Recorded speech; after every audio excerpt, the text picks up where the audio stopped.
Ukraine के खिलाफ रूस ने युद्ध की रणनीति बदल दी है। हमले के लिए फाइटर जेट का इस्तेमाल नहीं करेगा अब रूस। ये रणनीति बदली, लड़ाकू विमान की जगह ड्रोन इस्तेमाल करने का प्लान किया गया है। हर महीने रूस तैयार कर रहा है 2700 शाहिद ड्रोन। यूक्रेन पर कई जगह किए जा चुके हैं इन ड्रोन से ताबड़तोड़ अटैक। रूस ने यूक्रेन के खिलाफ युद्ध की रणनीति बदल दी है। रूस अब यूक्रेन पर हमला करने के लिए फाइटर जेट का इस्तेमाल नहीं करेगा।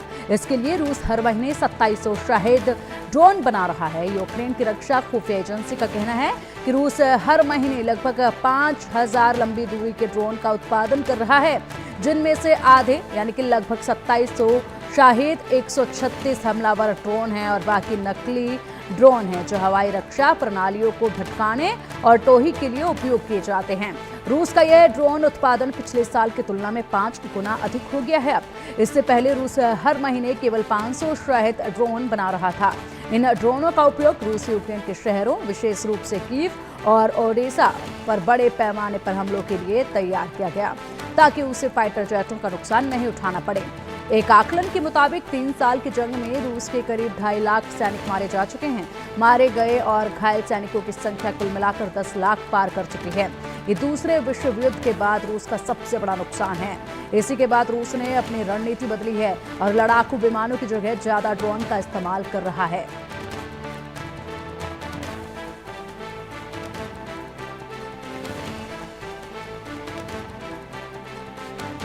तो लगातार यहाँ पर जिस तरीके से तबाही का मंजर जारी है, इसी बीच रूस ने अपनी रणनीति बदल ली है क्योंकि अभी तक रूस को बहुत ज़्यादा जनहानि हो चुकी है और इसीलिए लगातार यहाँ पर युद्ध जारी है और आगे भी युद्ध यहाँ पर मजबूती के साथ रूस लड़ सके, इसीलिए अपनी रणनीति रूस ने बदली है। रूस ने जब अपनी रणनीति बदली तो यहाँ पर ड्रोन का इस्तेमाल अब ज़्यादा किया जाएगा रूस की तरफ से और इसी का उत्पादन जो है वो काफ़ी हद तक बढ़ा दिया गया है। 5 गुना उत्पादन जो है ड्रोन का बढ़ा दिया गया।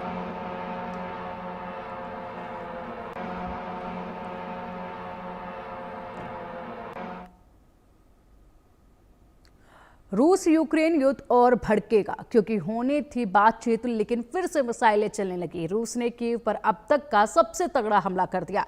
फिर से ओडेसा, जापोरिजिया, चिन्हिव और जैटमीर, किरोवोग्राद, माइकोलाइव में रूसी मिसाइलों का तांडव देखा गया।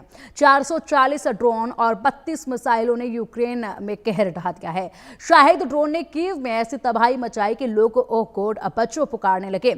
इतना सब होने पर भी ट्रंप बोले, अरे अच्छा रूस ने फिर हमला क्या यानी ट्रंप का कैजुअल अप्रोच देखा गया। क्या यूक्रेन में तबाही और बढ़ेगी? क्या ये महाविनाश का ट्रेलर है और पिक्चर अभी क्या बाकी है, इस रिपोर्ट में देखिए।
है और वहां एयर डिफेंस सिस्टम है, लेकिन उसे भेदते हुए ये ड्रोन इस ऊंची इमारत में जा घुसा।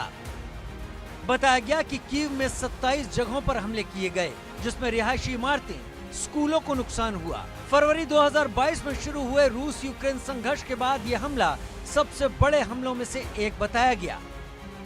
इसके बाद कीव में 7 घंटे से ज्यादा हवाई हमले का अलर्ट जारी रहा। सायरन बजते रहे, लोग बंकर में छिपे रहे, क्योंकि इस हमले के बाद पूरा इलाका खंडहर नजर आया।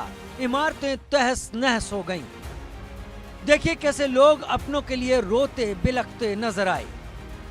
हमले के बाद डेनमार्क के एम्बेसडर ने तस्वीरें दिखाई और दावा किया कि एक बार फिर रूस ने शांतिपूर्ण कीव में मौत और विनाश ला दिया।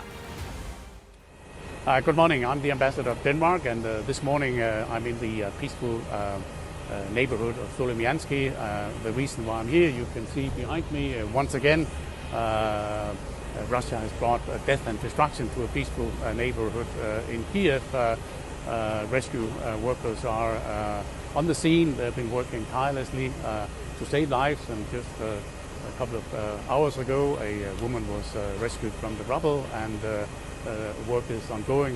The reason why I'm here is that Denmark is supporting the State Emergency Service of Ukraine.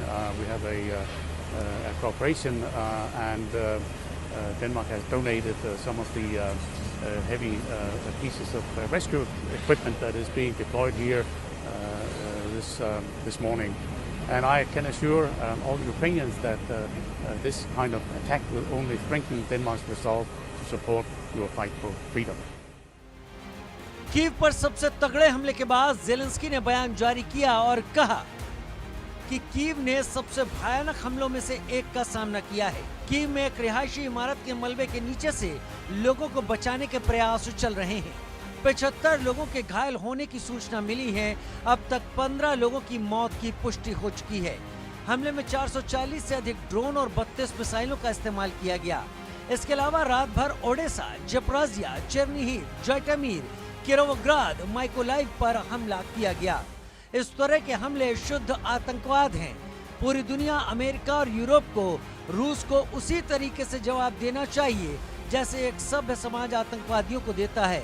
Putin चाहते हैं कि युद्ध जारी रहे, हम भी जवाब देंगे।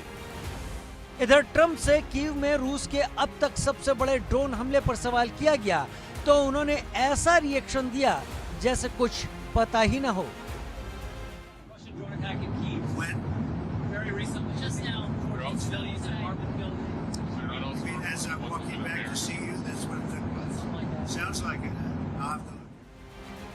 सवाल ये कि क्या कीव पर हमले के बाद ट्रंप कोई एक्शन लेंगे, जैसे वो ईरान के खिलाफ एक्टिव नजर आ रहे हैं। क्या रूस को फिर से माकूल जवाब देने में यूक्रेन का साथ देंगे? क्योंकि सब यही सोच रहे हैं कि कीव पर नए हमले के बाद ज़ेलेंस्की का अगला कदम क्या होगा।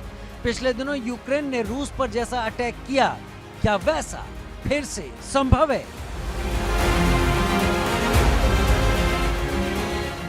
Bureau report, India news.